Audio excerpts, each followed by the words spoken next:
Hi guys, my name is Shelby and I am a raptor rehab co-chair here at LSU SVM. And today with me I have Cricket, our adult female broadwing hawk. Now Cricket came to us in 2014 because she had a fracture in her right radius and ulna. Unfortunately, it ended up developing a bony callus at the injury site, and that resulted in her wing needed to be amputated, which you can see here on her right side. Now you might also notice that her right eye is missing, and this is because in 2020 she ended up developing an eye injury that resulted in her needing to get her eye removed. Now, as I mentioned before, Cricket is a broadwing hawk, and this is a really cool species of bird because this isn't one that you would typically find in your neighborhood. So these birds are native to eastern North America, but they typically live in really forested areas away from a lot of human disturbances.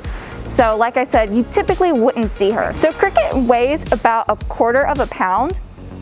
And the reason these birds are so light is because they have what's called pneumatic bones. So that means that their bones are hollow. Now she typically eats a diet of mice here with us, but in the wild these birds can eat anything from small rodents to reptiles.